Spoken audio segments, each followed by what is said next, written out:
Shabbat Shalom, amados irmãos.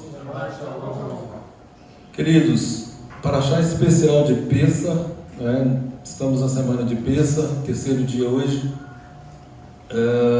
Estudaremos então essa porção especial. Está em Shemot, Êxodo, capítulo 33, 12 a 34, 26, Números 28, 19 a 25. Temos Haftará em Ezequiel 37, 1 a 14. E na Brit Hadashah, 1 Coríntios, capítulo 15, versos 20 a 23. Leamos o texto base, que é Êxodo 33, 12. Disse Moisés ao Eterno: Tu me dizes, faze subir este povo, porém não me deste saber a quem hás de enviar comigo. Contudo disseste, conheço-te pelo teu nome, também achaste graça aos meus olhos. Agora, pois, se achei graça aos teus olhos, rogo-te que me faça saber neste momento o teu caminho, para que eu te conheça e ache graça aos teus olhos, e considera que essa nação é teu povo. Respondeu-lhe: a minha presença irá contigo, eu te darei descanso. Então lhe disse Moisés: se a tua presença não vai comigo, não nos faça subir deste lugar. Pois como se há de saber que achamos graças aos teus olhos, eu e o teu povo? Não é por porventura em andares conosco, de maneira que somos separados, eu e o teu povo, de todos os povos da terra? Disse-lhe o Eterno a Moisés: farei também isto que disseste, porque achaste graça aos meus olhos, e eu te conheço pelo teu nome. Então ele disse: rogo-te que me mostres a tua glória. Respondeu-lhe: farei passar toda a minha bondade diante de ti, e te proclamarei o meu nome. Terei misericórdia de quem eu tiver misericórdia, e me compadecerei de quem eu me compadecer. E acrescentou: não me poderás ver a face, porquanto homem nenhum verá minha face e viverá. Disse mais o Eterno: eis aqui um lugar junto a mim, e tu estarás sobre a rocha. Quando passar a minha glória, eu te porei numa fenda da rocha, e com a mão te cobrirei até que eu tenha passado. Depois, em tirando eu a mão, tu me verás pelas costas, mas a minha face não se verá. E prossegue no capítulo 34, as segundas tábuas da Torá, os mandamentos. No verso 10, o Eterno faz a aliança e adverte mais uma vez contra a infidelidade do nosso povo.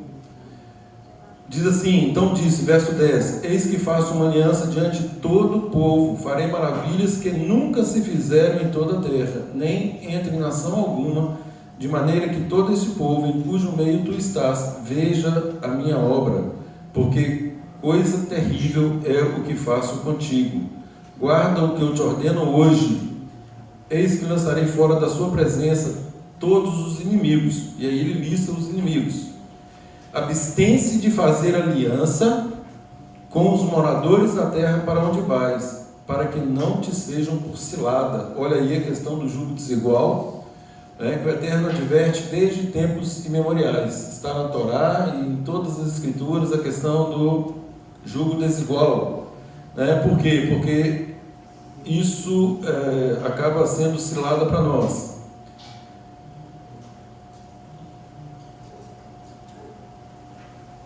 E aí, prossegue falando das três festas da peregrinação, as três festas mais importantes: Pêssar, Shavuot e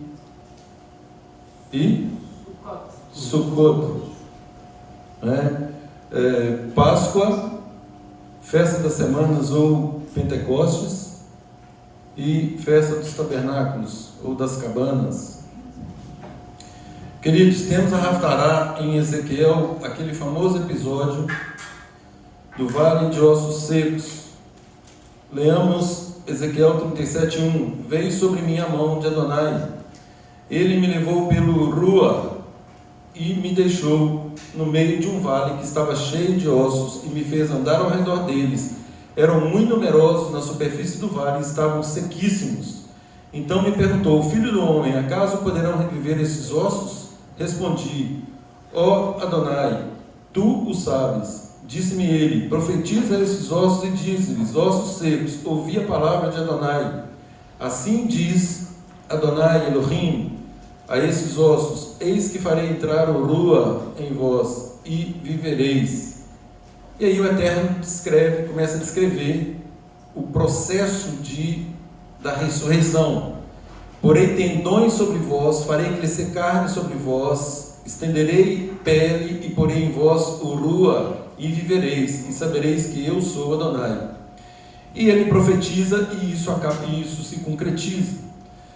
E nós temos a consumação efetiva da ressurreição, o cumprimento lá em 1 Coríntios 15, 20 e 25. Então, 1 Coríntios, 15, 20 a 23, diz assim: mas de fato Yeshua ressuscitou dentre os mortos, sendo ele as primícias dos que dormem. Visto que a morte, isso aqui, gente, é a chave de todo o entendimento judaico-messiânico. Visto que a morte veio por um homem, qual homem? Adão. Também por um homem, Yeshua, veio a ressurreição dos mortos. Porque assim como em Adão todos morrem, natural, o salário do pecado é a morte.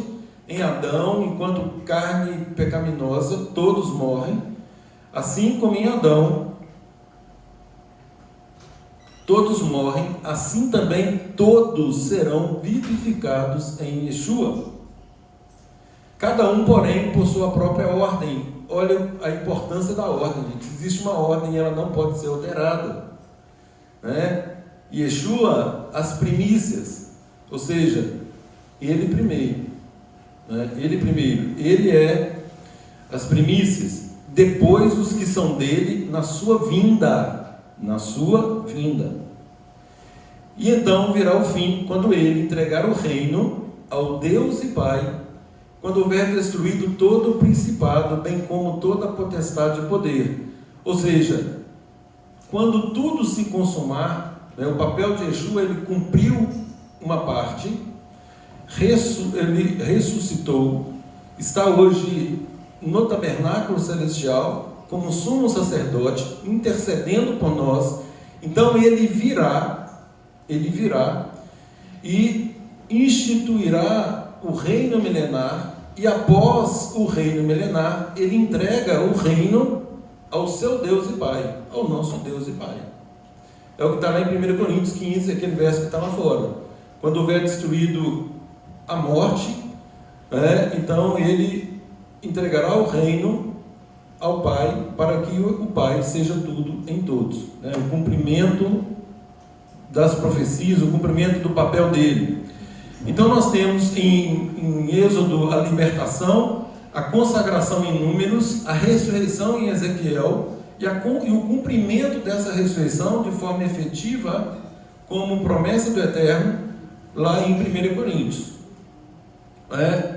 Em Shemot, qual que é o tema que define a leitura de Shemot 33, 12 a 34, 26? A presença do Eterno, a importância da presença do Eterno. Se a tua presença não for conosco, não nos faça subir daqui. Ou seja, sem a presença do Eterno, conquanto isso resulte em um povo livre externamente, sem a presença não há completude interior. Nós seremos apenas religiosos, só mais um grupo religioso. Aquilo que sempre batemos, sempre enfatizamos. Precisamos buscar a presença do Eterno, porque a presença dele é que vai efetivamente nos libertar, em toda a acepção do termo, tanto interna quanto externamente. Não adianta nós praticarmos atos exteriores que possam dar a entender que somos livres, enquanto internamente estamos ainda nos bloqueando, estamos nos auto-sabotando, estamos performando, não estamos agindo na integridade que o Eterno espera que hajamos. E Moisés deixa isso aqui muito claro: se o Senhor não for conosco, não nos deixe subir. Eu quero a presença do Senhor, né? E aí, qual é a conexão? A conexão é que, dependendo da forma como nós agimos, não, eu fiz techuvá, eu aceitei o enxerto em Israel, mas eu não sinto a presença de Deus. Por que não sente? É exatamente porque não se integrou da forma como deveria se integrar. Então, gente, a única forma que nós temos para nos libertar efetivamente é nos relacionando com o Eterno. Relacionar buscando sempre a presença dEle. A presença, não o conhecimento, não o entendimento. É lógico que essas coisas são importantes, mas tudo isso tem que resultar na presença do Eterno em nós. Nós temos que ter a convicção efetiva de que sempre estamos caminhando e que o Eterno efetivamente está conosco. E como nós sabemos disso? Pelos frutos, aquilo que estamos produzindo. Se ainda fazemos coisas que são elementares para não fazer, isso significa que não temos a presença do Eterno. Simples assim. Simples assim. Coisas que já deveriam ser águas passadas, sobretudo aí em atendimento ao tempo decorrido, nós praticamos erros crassos, grosseiros, típicos ainda do mundo. Mas espera aí, dentro de uma sinagoga que estuda a Torá, que ensina a Torá, que tem Yeshua como aquele que planificou a Torá, ainda se pratica atos desta forma? Sim. Por quê? Porque falta vigilância. Yeshua disse: vigiai, orai. E ele disse também: pelos frutos conhecereis. E num sistema coletivo, nem todos atendem ao tempo decorrido, nem todos entendem a seriedade de servir ao Eterno, nem todos estão buscando a presença do Eterno, mas tão somente uma performance. E o reino de Deus, gente, não é performance. O reino de Deus é vida. Yeshua estabeleceu um sacrifício absoluto para nós, ao ponto de remover, metaforicamente, em relação ao sistema sacrificial, colocar aquele sistema de lado e estabelecer um sacrifício que é a negativa da nossa vontade para fazer a vontade do Pai. Ele remove o primeiro para estabelecer o segundo, ou seja, a partir do momento que resolvemos fazer techuvá, temos que ter esse sacrifício também único e absoluto para dali para frente. Daqui para frente, doravante, eu vou me sacrificar. Como? Fazendo apenas a vontade do Pai. Tal qual Yeshua agiu e é o nosso modelo de obediência, de dependência, nós também devemos sê-lo, sob pena de fracassarmos em relação ao título de discípulo de Yeshua. Por quê? Porque a palavra diz: aquele que diz que permanece em Yeshua, esse deve também andar assim como ele andou. Como ele andou? Em plena dependência e obediência ao Pai. Então, nós corremos o risco, gente, se nós não fizermos isso de uma forma plena, consciente. E aí, mais uma vez, a questão da consciência, nós precisamos ser transformados, renovados, mudando a nossa mente, enchendo-nos agora do conhecimento perfeito do Eterno, buscando a presença dEle. Não é o conhecimento pelo conhecimento. O que sempre falamos, Shaul enfatiza isso, lá em Romanos: o conhecimento por si só nos ensoberbece. O conhecimento nos faz soberbos. Eu conheço, eu sei, eu aprendo. O conhecimento, gente, é verdadeiramente empolgante. Quando eu estou estudando as Escrituras e me deparo com aquele sod, com aquele princípio profundo, com aquele mistério ora revelado, eu fico fascinado. Mas isso não pode me tornar uma pessoa soberba. Por quê? Porque se eu me ancorar nisso, com certeza eu já perdi a presença do Eterno. Porque depender do Eterno é andar em humildade, em sujeição, em submissão à vontade dEle. Nós não podemos declarar uma coisa e agir de modo contrário. Então, se não houver esse relacionamento contínuo, nós corremos o risco de perder essa presença. E aproveitando, gente, nós estamos na contagem do Homer. Hoje iremos para o terceiro dia da contagem do Homer ao pôr do sol. Terceiro dia. Não percam o objetivo, o foco dessa contagem. Não se deixem enganar. Não sejam negligentes, em nome de Yeshua, não sejam negligentes.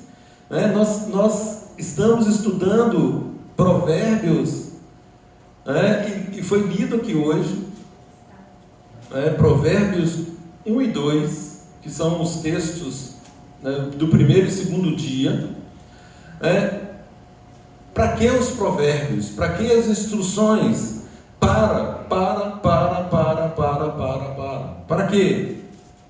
Aprender a sabedoria e o ensino, para entender as palavras de inteligência, para obter o ensino do bom proceder, a justiça, juízo, equidade, para dar aos simples prudência, aos jovens conhecimento e conciso, para entender provérbios e parábolas, ou seja, todos os enigmas dos sábios, inclusive Yeshua sendo o mais sábio, foi questionado: por que o Senhor fala por enigmas, por parábolas? É porque as pessoas não querem ouvir, e aqueles que efetivamente quiserem vão detectar, vão captar o sentido daquilo que ele está falando. É por isso que nós não podemos, tem um mandamento de que nós não podemos jogar pérolas aos porcos. Para que nós vamos ficar perdendo tempo dando conhecimento para quem não quer viver esse conhecimento? Ou quer o conhecimento apenas por si só. Yeshua disse que o entendimento não seria para todos, para os seus discípulos, aí depois ele explicava para os seus. Exatamente, então é para aqueles que efetivamente querem. Eu tenho falado isso aqui insistentemente. Para aqueles que querem, o Eterno capacita. E olha em Provérbios de novo: o temor de Adonai é o princípio da sabedoria. Ou seja, não há sabedoria sem temor. Se uma pessoa não tem temor do Eterno, e temor, gente, para além do medo, medo de consequência, medo de ofender a santidade do Eterno, medo de ficar separado, porque Isaías 59:2 diz que as nossas transgressões fazem separação entre nós e o nosso Deus. Além desse temor, existe um requisito aí que é de reverência, de respeito. Então, se não houver isso, não está longe da sabedoria, muito longe. Então, o temor de Adonai é o princípio da sabedoria, mas os loucos desprezam a sabedoria e o ensino. Ou seja, se o temor do Eterno é o princípio da sabedoria e os loucos desprezam essa sabedoria, eles estão desprezando porque não temem ao Eterno. Eles não temem ao Eterno. E outra coisa, não querem ser ensinados, não têm um coração ensinável. Gente, que coisa terrível é quando uma pessoa não tem um coração ensinável. Por quê? Porque aquele que quer instruir não consegue adentrar pela barreira colocada. E isso caracteriza em desprezo pelo ensino. Se nós temos uma premissa de que a instrução do Eterno é lâmpada e luz para o nosso caminho, e se quem está nos ensinando, está nos apresentando a Torá, a instrução pura, límpida, plena, como Yeshua nos deixou, né? E se eu me recuso a obedecer, eu estou fazendo o papel de nécio, papel de louco, né? Estou desprezando o ensino. E volto a dizer, o ensino é para a vida. Nós temos que ter essas instruções para tudo isso aqui. E aí, olha, continua dizendo, não deixes, ouve o ensino de teu pai, não deixes a instrução da tua mãe. Até quando, honestos, amarei a necessidade? E vós, escarnecedores, desejareis o escárnio? Escarnecedor, gente, é aquela pessoa que fica sempre zombando, sempre brincando, desprezando esse verdadeiro conhecimento, esse verdadeiro ensino. Esse é o escarnecedor. Ele nunca consegue chegar ao pleno conhecimento da verdade. Por quê? Porque fica tudo no campo da abstração, da brincadeira, e não no campo prático, na vida diária, na transformação de vida. A seriedade, a reverência que a situação requer.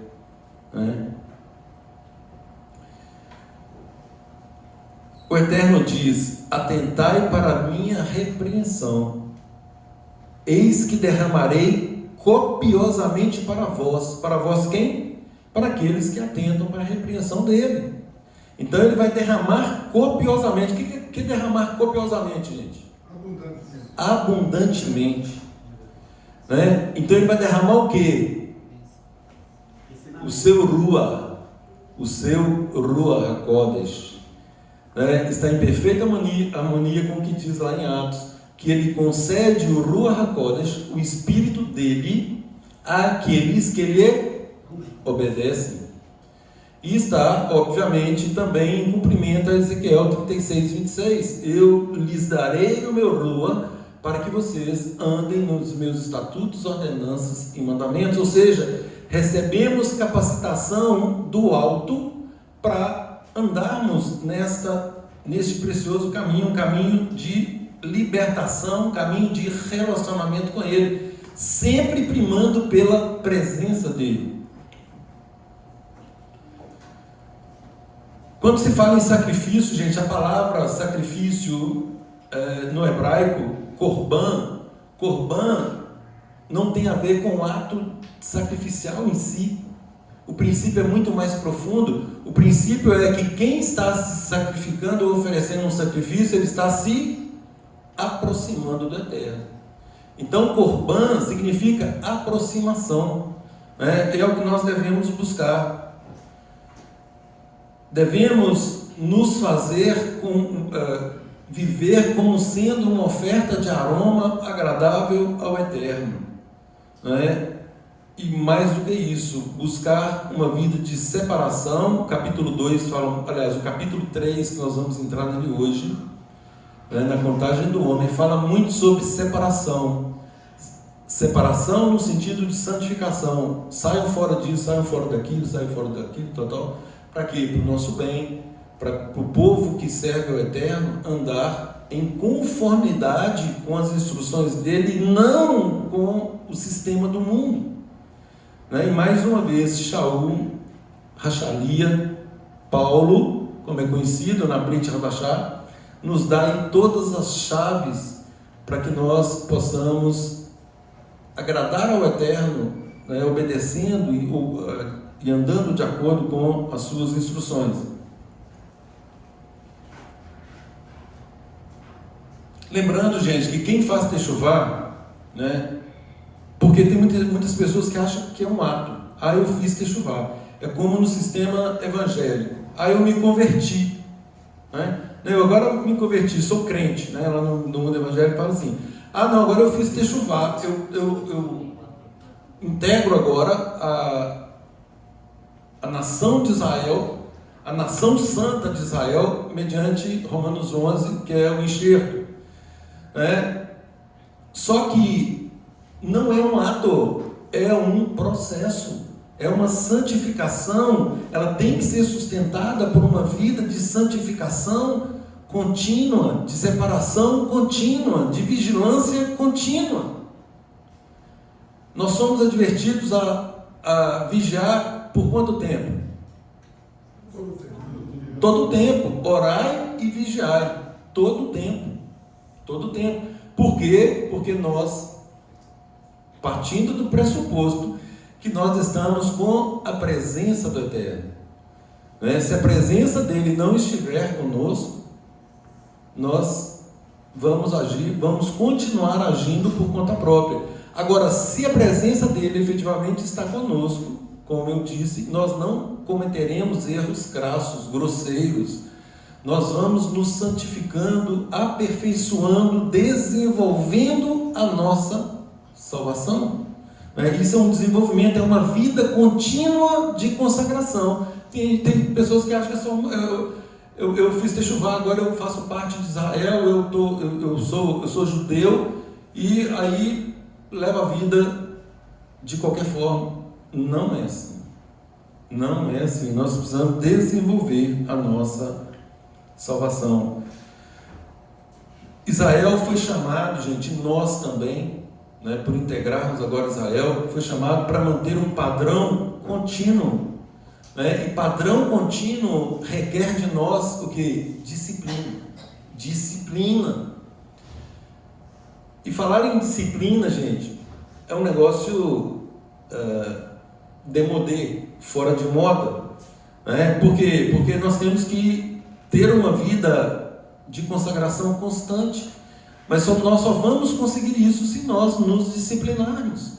Nós estamos praticando aí um exercício há alguns dias, né? Ao abrirmos os olhos, depois de uma noite de sono, ao abrirmos os olhos, nós optamos em ter o nosso tempo com o Eterno, como? Lendo e orando, em primeira mão, prioridade absoluta, né? Nós temos esse privilégio. Agora, podemos não fazê-lo, óbvio, né? Mas para fazer isso requer disciplina. Aí alguém fala assim: não, mas eu já acordo correndo. Ué, mas como assim? Acorde meia hora antes, uma hora antes, bote uma hora para despertar uma hora antes, vai dormir uma hora depois, mas faça busque um tempo, né, para que isso aconteça como prioridade na sua vida e também na minha vida, né? Nós precisamos fazer isso, gente. Disciplina. Sem disciplina nós não conseguimos. Nós temos que nos disciplinar. É uma autodisciplina. O meu corpo não quer, né? Quando eu acordo, eu quero outra coisa. Eu já quero começar, minha mente já começa a me dar comandos. Tem que fazer isso, aquilo, mais aquilo. Opa, sossega, né? Eu vou ter meu tempo com o Eterno agora, né? Isso requer disciplina, força, esforço. E Yeshua nos diz que o reino de Deus é conquistado por esforço. Só os que se esforçam se apoderarão dele,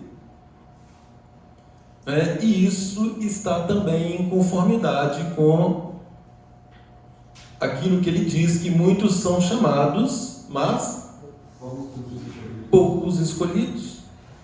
Quem são os poucos escolhidos dentro dessa premissa? Aqueles que fazem a vontade do Eterno. Aqueles que se esforçam para fazer a vontade do Eterno, né? Precisa de esforço. Não basta um único momento de insight espiritual. Nossa, hoje eu acordei, eu estou inspirado, eu estou me sentindo espiritual. É um único ato, né? Tem que haver constância, serenidade, constância, disciplina, né? E não essa coisa oscilante. Não pode ser oscilante. O fogo tem que permanecer no altar, não fogo de palha, né? Exatamente, não um fogo de palha. Acende a palha. Paga na mesma hora.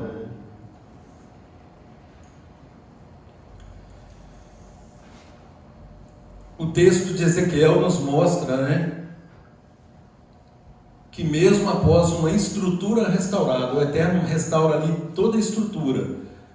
Vem tendões, a carne, a pele, né? O corpo está estruturalmente refeito, mas sem o sopro dele não há o quê? Vida, não há vida verdadeira, né? E essa é uma correlação magnífica. E é o Lua, né? Exatamente, o Rua do Eterno, né? Os ossos se juntam. Olha, gente, olha a ordem, mais uma vez, a ordem, não desobedeçam a ordem, as etapas. Os ossos se juntam, a carne aparece, a pele se cobre, né? Mas ainda não há vida. Aí vem o Rua, o sopro do Eterno, e aí sim a vida, uma estrutura com vida. A palavra diz que nós estávamos mortos em nossos delitos e pecados. Nós estávamos mortos, estávamos passado. E como que nós sabemos que nós estamos vivos? Se nós recebermos efetivamente o Rua do Eterno. E conforme nós falamos, atentai para a minha repreensão, eis que derramarei copiosamente para vós o meu Rua e vos farei saber as minhas palavras. Quem quiser será capacitado. Aqueles que quiserem serão capacitados. Quem não quiser, para que o Eterno vai capacitar alguém que não quer? Não faz sentido. E é tão interessante esse conceito, porque ajuda a gente a discernir também, né, no corpo. Às vezes a pessoa fala assim, eu tenho um dom, eu vejo sonhos. Aí chega a pessoa aqui, começa a frequentar aqui e fala assim, eu tenho um dom, eu vejo as coisas, eu sonho. Eu falo, peraí, você nem resolveu o básico, nem nasceu de novo. Aí você já vê isso é do Espírito de Deus, é um dom. A pessoa pode ter a habilidade dela, do inimigo das nossas almas, né? Quando é do Espírito, a pessoa já tem sinais de obediência. Claro, básico, né? claro. Que ele veio para nos capacitar a obedecer, né? Sem dúvida, gente, o padrão maior é frutos. Yeshua nos dá um padrão inconfundível, um padrão imodificável. Para quem está vivo, né? Pelos frutos conhecereis. O que a pessoa produz, né? Se a pessoa não está produzindo frutos dignos do arrependimento professado, é óbvio que tem alguma coisa errada. Tem alguma coisa errada. Isso é um padrão inconfundível, né? E isso também, gente, faz parte do discernimento que nós todos devemos ter em relação ao nosso próximo, né? Frutos dignos. Opa, peraí, esse tipo de conduta não é um fruto digno de um arrependimento. Compatíveis com Não é compatível, isso não faz sentido. Então, é muito fácil para avaliarmos, né, para julgarmos a situação. Enquanto o mundo diz, não julgue, né, a palavra fala que nós devemos julgar segundo a reta justiça, ou seja, existe uma justiça que ela é absolutamente reta, que é a justiça da Torá. Então, aí não é facultativo, nós devemos julgar. Devemos julgar. E a primeira coisa que se nos apresenta, obviamente, são os frutos. O que a pessoa está produzindo. Chegou uma pessoa aqui uma vez que ela falou assim, eu tenho muito para ensinar para vocês. E aí veio falando de Kabbalah e tal, eu falei assim, não, peraí, não funciona assim, a coisa não é dessa forma. Ou seja, existe todo um caminho, várias etapas a serem cumpridas, até se poder usar até esse termo, né? Nós temos o básico primeiro, e outra, né? Uma pessoa que chega aqui, ela chega para aprender, ela não chega para ensinar, ela chega para aprender. E antes de aprender, ela tem que saber como aprender. Até desaprender. Oi? Às vezes até desaprender. Isso, às vezes a pessoa tem que desaprender para começar a aprender como aprender. Porque hoje, gente, nós estamos vivendo no mundo das informações. Todo mundo quer ser mestre. Não é assim? Todo mundo tem algo para ensinar. Vai para o Google, né, para as IAs aí, e pega um uma coisa solta, totalmente descontextualizada e quer fazer alguma coisa com aquilo. Não funciona assim. A palavra, ela é ditada e regida por princípios, princípios indissolúveis. Eles são unidos num fio que jamais se quebrará, que jamais será arrebentado. Não tem como seccionar para introduzir algo da nossa cabeça ali. Não tem espaço para isso. Então, fiquemos atentos. É possível, gente, que nós sejamos religiosos, que nós tenhamos conhecimento, que nós tenhamos uma estrutura espiritual e ainda assim sermos espiritualmente mortos.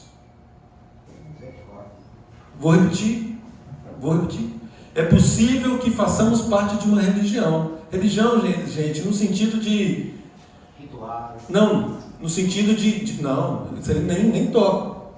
Na questão da reconexão com o Eterno. O papel de Yeshua, de reconexão. E o Eterno estava em Yeshua, reconciliando consigo o mundo. Isso, e nos dando o ministério da reconciliação. Isso é religião. É a religação, é a reconciliação com o Eterno.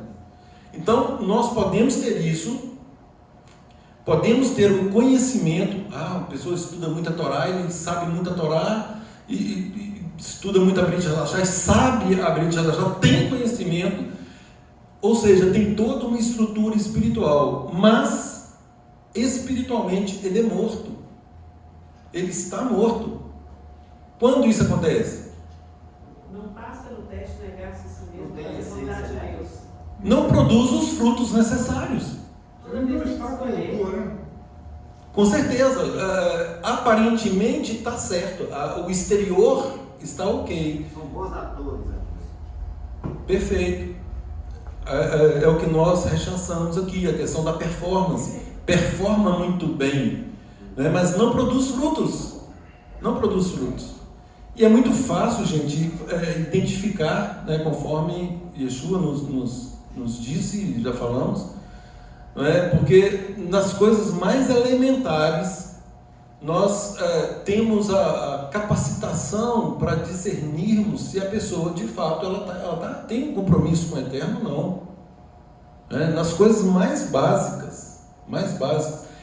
E aí, quando eu falo em básico, eu lembro do que Yeshua disse, da fidelidade no básico para ser colocado sobre algo mais complexo. A fidelidade no pouco para ser colocado no muito. É outra ordem, gente, que nunca é invertida. Tem gente que quer chegar no muito, de paraquedas, mas não passa pelo pouco. Tem gente que quer discutir uma matéria complexa sem saber o básico. Né? Não existe isso. Não existe esse pulo de etapas.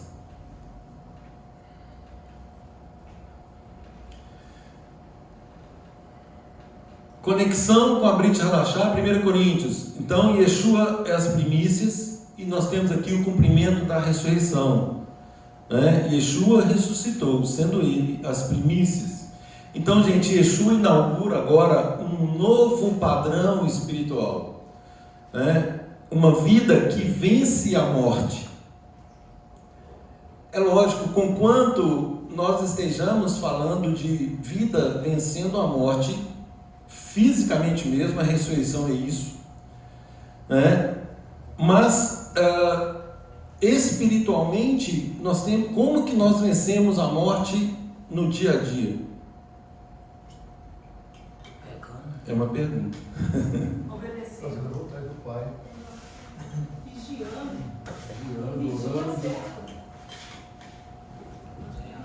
Vigiando e fazendo a coisa certa, fazendo a vontade do Pai. Obedecendo.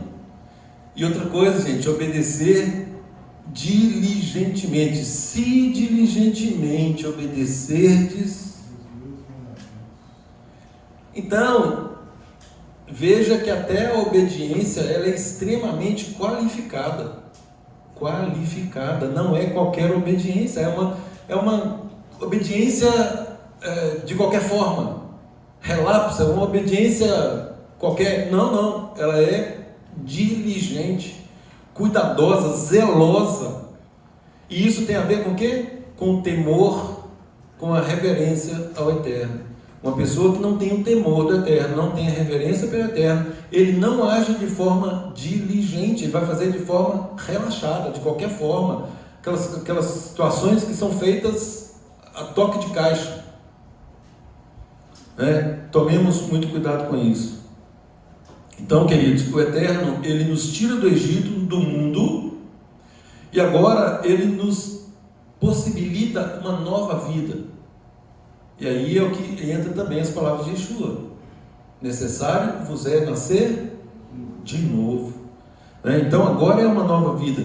Não é só sair da morte, dessa morte espiritual, dessa estagnação, desse mesmismo, mas agora é entrar na vida, e numa vida que Yeshua fala que ele veio para nos dar, e de forma abundante. Olha aí, copiosa, farta. Gente, como trocar isso? Ou como não receber isso? É o que está dizendo aqui: os nécios amam a necessidade, ou seja, os idiotas continuam amando as idiotices. É isso que o texto está dizendo. Nécio é um idiota, é aquele que despreza o verdadeiro conhecimento. Como recusar isso? Como recusar uma vida abundante? Como?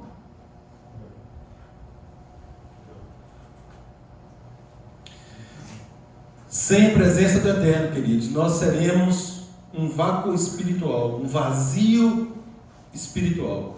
Seremos apenas um ator do reino. Só um ator. Busquemos a presença. Sem constância, sem disciplina, sem autocontrole, vai resultar em queda.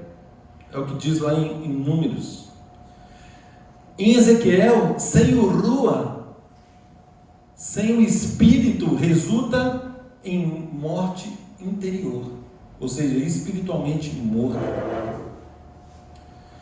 E aí, gente, o mais importante para nós: sem uma ligação efetiva com Yeshua, a nossa vida ela é incompleta e nós não chegaremos ao Pai, porque Yeshua nos disse que sem mim nada podeis fazer.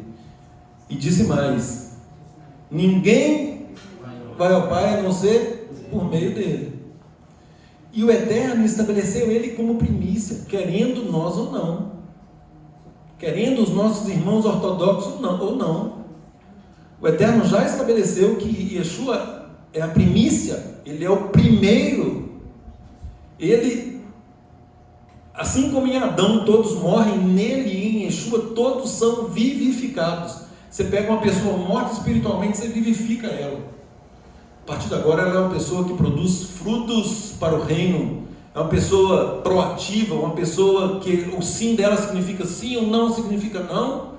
Ela não abre concessões, ela não relativiza a palavra, ela não acrescenta, ela não diminui, ela é fiel. É isso que o Eterno busca e espera de nós, por meio daquele que foi o modelo, que é o nosso modelo. Sem ele nós não podemos fazer nada. Ele diz: eu sou a videira verdadeira e meu pai é o agricultor. Aquele que permanece em mim, o quê? Vai produzir frutos. E se a pessoa não produzir frutos, o que vai acontecer com ela? Será cortada e lançada no fogo. Então, gente, são palavras inexoráveis. Ou seja, uma coisa inexorável é que não cabe rogo, não cabe choradeira, não cabe súplicas demasiadas. Isso é dessa forma e ponto final. Essa é a justiça do Eterno, já estabelecida e imutável. Porque tem gente que acha que basta, não, o Eterno é misericordioso, o Eterno é amoroso, mas espera aí, ele é justo. A justiça dele já foi estabelecida. Nós não podemos alterar essa ordem. Nós não podemos transmudar uma justiça de acordo com a justiça do Eterno, de acordo com os nossos critérios de justiça. Porque a nossa justiça não passa de trapos de imundície.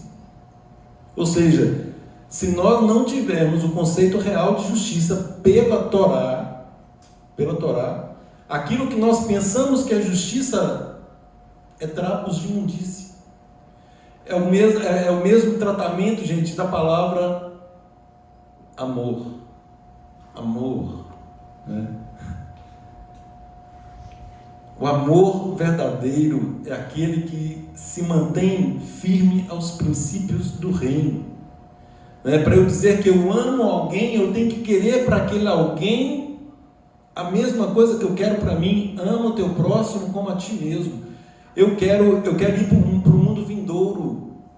E se eu quero ir para o mundo vindouro, eu vou lutar com todas as minhas forças para que o meu irmão, aquele que está caminhando comigo, para aquele que quer, obviamente, eu não vou perder tempo com quem não quer. Mas aquele que quer, eu vou me doar de forma livre, plena, para conduzir aquela pessoa para o reino, para o Olam Rabá. Esse padrão é tão elevado, né, que a gente fica falando sobre ele, e às vezes alguém pode pensar assim: ah, mas quem está ensinando ali está se achando melhor do que eu? Não, é um convite para todos nós juntos. Com certeza, a pregação primeira é para mim. Um ajudando o outro. Se a gente não tiver essa ligação entre nós de amor, a gente não chega lá, né? E uma coisa que eu gosto de falar com os irmãos é assim, que a gente está no mundo, ninguém fala nada pra gente, todo mundo fica rindo pra gente, dando tapinha nas costas, mas que a gente vira as costas e fala mal. E aqui nós temos que praticar falar a verdade em amor uns com os outros, né? Porque é aqui que nós conheceremos o verdadeiro relacionamento de qualidade, com Yeshua em nós, a esperança da glória, né? Então, queridos, esse processo de redenção só se completa quando nós, além de libertos, passamos a viver de forma contínua na presença do Eterno, numa consagração diária, com disciplina, né? Manifestando frutos que de fato testemunhem por nós. A gente já ouviu algumas coisas e fala assim: ah, mas fulano pertence à sinagoga, não quer nem passar perto. Ou seja, o fulano está dando mau testemunho. O fruto que ele está apresentando aí fora para aquela pessoa não é um fruto digno. E outra coisa, está escandalizando, está sendo pedra de tropeço para o outro. Por isso, gente, a vigilância é constante no nosso modo de viver, em todas as áreas e de um modo geral. A Yetzirah e a Yetzirah, a nossa inclinação para o mal e a nossa inclinação para o bem. Qual que é mais forte, gente? É a que for mais alimentada. É mais forte. A tendência geral de uma pessoa sem techuvá, inclinação para o mal, com toda certeza. Yetzirah no ápice, lá em cima. Agora, para uma pessoa que está no processo de techuvá,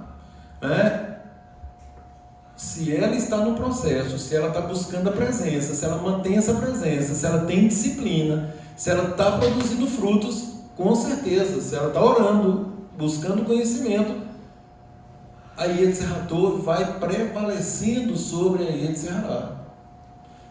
Então a Yetzirah nos diz: fica tranquilo, está tudo certo, você já saiu do Egito, o Eterno já te livrou do mundo, está tranquilo, fica de boa. Olha, você já tem até um conhecimento a mais, você está estudando a Torá, já aprendeu um pouco mais da Brit Hadashah, você já está vivendo experiências espirituais. Aí a pessoa começa a se inflar, ela fica soberba: não, eu já estou bem na fita, está tudo certo. Mas a verdade da Torá nos diz o quê? sem a presença do Eterno. Nós somos nada, um vazio. Sem disciplina, nós somos um verdadeiro retrocesso. Sem o Rua, nós estamos mortos. E se nós não compreendemos a ressurreição por meio de Yeshua, nós somos absolutamente incompletos. Então, queridos, nós precisamos identificar as áreas que nós estamos ainda negligenciando e alinhar com a disciplina. Nós temos que pedir vida nessa secura espiritual, né, nas áreas que ainda há uma secura espiritual, né? E a nossa decisão tem que refletir uma transformação real. Ela não pode ser apenas fictícia ou performática, tem que ser real. As pessoas têm que declarar, as pessoas que estão conosco têm que declarar: essa pessoa mudou. Como essa pessoa mudou? É outra pessoa. E é exatamente isso, gente. Nós temos a convicção de que hoje nós somos um pouco melhores do que ontem. E de que amanhã eu serei melhor do que hoje. E nunca pensar em qualquer tipo de retrocesso. Então, queridos, que possamos buscar sempre essa presença do Eterno, sobretudo agora nesse período de Pêssar, mais uma vez, fazendo o exercício espiritual da contagem do homem. Por 50 dias estaremos um pouco mais unidos, né? Buscando aí a retificação do corpo, né? Buscando ajudar particularmente um ou outro que eventualmente precisar, né? E que nós não vivamos apenas da lembrança, né, ou de lembranças, né, mas que nós possamos, de fato, sentir a presença do Eterno real na nossa vida, produzindo frutos, né, que venham a dignificar o nome dele. Amém. Né, frutos dignos da Techuvá que nós professamos. Shabbat Shalom a todos. Shabbat